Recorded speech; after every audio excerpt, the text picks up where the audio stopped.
Hello friends, मैं हूं नीलाशा और स्वागत है आप सभी का मेरे चैनल स्टडी विथ नीलाशा।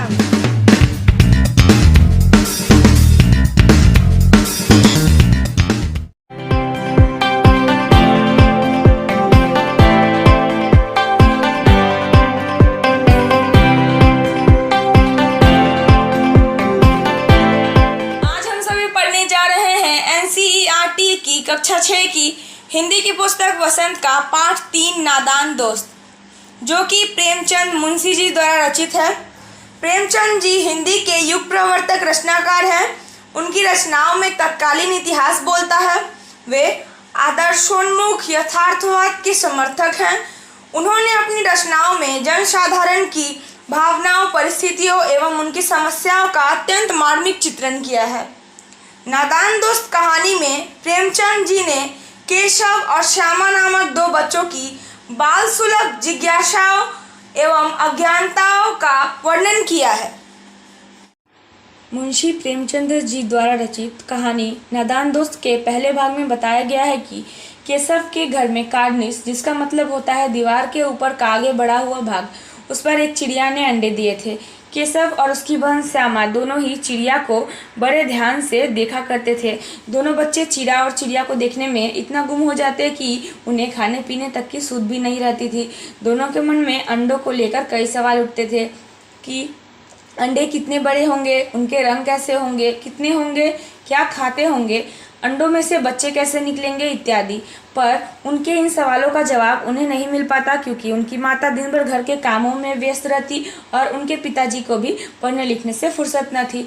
इसलिए दोनों आपस में ही सवाल जवाब किया करते थे। श्यामा कहती, भैया क्या बच्चे निकल कर तुरंत उड़ जाएंगे? तब केशव कहता कि नहीं, पहले पढ़ निकलेंगे, उसके बाद ही बच्चे उड़ेंगे। फिर श्यामा पूछती है कि यह चिड़िया अपने बच्चों को क्या खिलाएगी? केशव इस प्रश्न का उत्तर नहीं दे पाता है। इसी तरह 3-4 दिन गुजर जाते हैं और बच्चों में चिड़िया के अंडों को देखने की इच्छा बढ़ती ही जाती है। बच्चों ने सोचा कि अब चिड़िया के अंडों में से बच्चे निकल जाएंगे, पर चिड़िया अपने बच्चों का दाने पानी का बंदोबस्त किस तरह करेगी और उनके बच्चे भूखों तड़प कर मर जाएंगे। तब दोनों बच्चों ने फैसला किया कि कार्निस पर थोड़ा सा दाना रख दें, ताकि उसे दाने के लिए दूर न जाना पड़े, बच्चों को धूप न लगे। इसलिए उन्होंने तय किया कि कूड़ा फेंकने वाली टोकरी को टहनी से टिकाकर उस पर रख देंगे। दूसरे भाग में बताया गया है कि उन दिनों गर्मी का दिन था। बाबूजी दफ्तर गए थे। माँ दोनों बच्चों को सुलाकर स्वयं सो गई थी, परंतु बच्चे से सोने का ढोंग कर रहे थे। ज्यों ही माँ अच्छी तरह सो गई, दोनों बच्चे कमरे में से बिना आवाज़ किए बाहर निकल गए और अंडों की हिफाजत की तैयारियां करने लगे। केशव ने नहाने की चौकी के ऊपर एक स्टूल रखकर खड़ा हो गया और कार्निस के ऊपर झांकने लगा। श्यामा स्टूल को कसकर पकड़ी हुई थी, फिर भी स्टूल बीच बीच में हिल रहा था। केशव ने कार्निस के ऊपर हाथ रखा तो दोनों चिड़ा और चिड़िया उड़ गए। केशव ने देखा कि वहाँ पर 3 अंडे हैं। उसने श्यामा को कपड़ों के चीथड़े लाने के लिए कहा और फिर चीथड़ों की तह बनाकर वहाँ पर बिछा दी और अंडों को हल्के से उसके ऊपर रख दिया। फिर उसने श्यामा से चावल के दाने और पानी की कटोरी लाने के लिए कहा और केशव ने चावल और पानी की कटोरी अंडों के पास रख दी।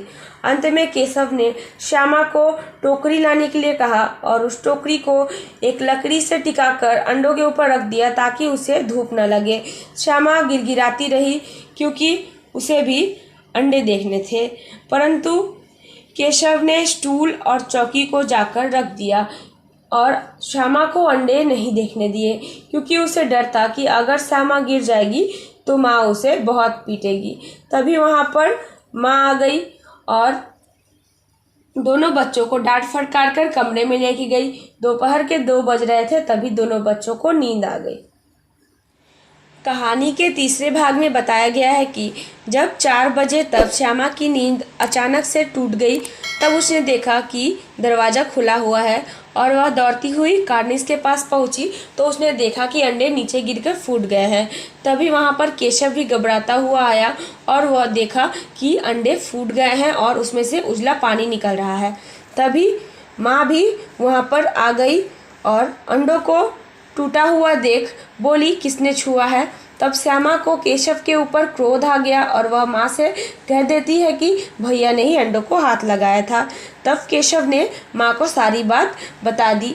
माँ केशव को डांटती है और बोलती है कि चिड़िया के अंडों को कभी नहीं छूना चाहिए, क्योंकि अंडों को छूने से चिड़िया को ऐसा लगता है कि अंडे गंदे हो गए हैं और तब चिड़िया अंडों को नहीं सेती है।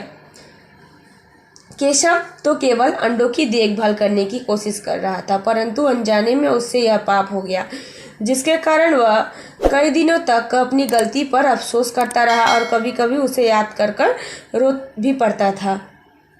अंडे फूटने वाली घटना के बाद उस कार्निस पर चीरा और चिड़िया दोबारा कभी नहीं आए। तो चलिए अब प्रश्न अभ्यास की ओर चलते हैं। कहानी से पहला प्रश्न है, केशव और श्यामा के मन में अंडों को देखकर तरह तरह के सवाल क्यों उठते थे। इसका उत्तर हम इस प्रकार देंगे। केशव और श्यामा अंडों के बारे में जानना चाहते थे, इसलिए अंडों को देखकर उनके मन में अनेक प्रश्न उठते थे, जैसे कि अंडे कितने बड़े होंगे, किस रंग के होंगे, कितने होंगे, क्या खाते होंगे, उनमें से बच्चे किस तरह आएंगे, बच्चों के पर कैसे निकलेंगे, घोंसला कैसा होगा। दूसरा प्रश्न है, अंडों के बारे में दोनों आपस ही में सवाल जवाब करके अपने दिल को तसल्ली क्यों दे दिया करते थे। इसका उत्तर हम इस प्रकार देंगे। केशव और श्यामा दोनों आपस में ही सवाल जवाब करके अपने दिल को तसल्ली दे दिया करते थे, क्योंकि उनके प्रश्नों का उत्तर देने वाला कोई नहीं था। न अम्मा को घर के कामकाज से फुर्सत मिलती और न ही बाबूजी को पढ़ने लिखने से। तीसरा प्रश्न है, अंडों के टूट जाने के बाद माँ के यह पूछने पर कि तुम लोगों ने अंडों को छुआ होगा के जवाब में श्यामा ने क्या कहा और उसने ऐसा क्यों किया। इसका उत्तर हम इस प्रकार देंगे। अंडों के टूट जाने के बाद यह पूछने पर कि तुम लोगों ने अंडों को छुआ होगा, इसके जवाब में श्यामा ने बताया कि केशव ने अंडों को छेड़ा अम्मा जी, क्योंकि श्यामा को लग रहा था कि केशव ने ही शायद अंडों को इस तरह रख दिया था कि वे नीचे गिर पड़े। 4 नंबर प्रश्न है, पाठ के आधार पर बताओ कि अंडे गंदे क्यों हुए और उन अंडों का क्या हुआ। इसका उत्तर हम इस प्रकार देंगे। पाठ के आधार पर हम यह कह सकते हैं कि केशव के छूने से चिड़िया के अंडे गंदे हो गए, क्योंकि चिड़िया किसी के हाथ लगाए हुए अंडे को नहीं सेती, वह अंडों को घोंसले से गिरा देती है और इस तरह अंडे बर्बाद हो जाते हैं। 5 नंबर प्रश्न है, सही उत्तर क्या है। अंडों की देखभाल के लिए केशव और श्यामा धीरे से बाहर निकले, क्योंकि क नंबर, वे माँ की नींद नहीं तोड़ना चाहते थे। ख नंबर, माँ नहीं चाहती थी कि वे चिड़ियों की देखभाल करें। ग नंबर, माँ नहीं चाहती थी कि वे बाहर धूप में घूमें। इस प्रश्न का सही उत्तर होगा ग, माँ नहीं चाहती थी कि वे बाहर धूप में घूमें। 6 नंबर प्रश्न है कि केशव और श्यामा ने चिड़िया और अंडों की देखभाल के लिए किन 3 बातों का ध्यान रखा। इसका उत्तर हम इस प्रकार देंगे।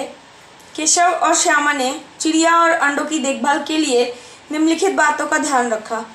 1 नंबर, पास में दाना और पानी की प्याली रख दी। 2 नंबर, अंडों के आराम के लिए कपड़ा बिछा दिया।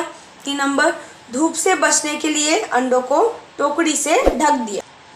7 नंबर प्रश्न है, कार्निस पर अंडों को देखकर केशव और श्यामा के मन में जो कल्पनाएं आई और उन्होंने चोरी चुपके जो कुछ कार्य किए, क्या वे उचित थे। तर्क सहित उत्तर लिखो। इसका उत्तर हम इस प्रकार देंगे। कार्निस पर अंडों को देखकर केशव और श्यामा के मन में जो कल्पनाएं आई और उन्होंने चोरी चुपके जो कुछ कार्य किए वे उचित नहीं थे, परंतु उनकी जिज्ञासाओं का उत्तर देने के लिए कोई नहीं था और उन्हें इस बात का भी ज्ञान नहीं था कि चिड़िया के अंडों को नहीं छूना चाहिए। वे दोनों तो चिड़िया और उसके अंडों की भलाई चाहते थे। यदि उन्हें इसके बारे में उचित ज्ञान होता तो वे ऐसा नहीं करते। 8 नंबर प्रश्न है, पाठ से मालूम करो कि माँ को हंसी क्यों आई। तुम्हारी समझ से माँ को क्या करना चाहिए था। इसका उत्तर हम इस प्रकार देंगे। माँ को बच्चों की अज्ञानता और बाल सुलभ नादानी पर हंसी आई। मेरी समझ से माँ को बच्चों को अंडों के विषय में जानकारी देनी चाहिए थी।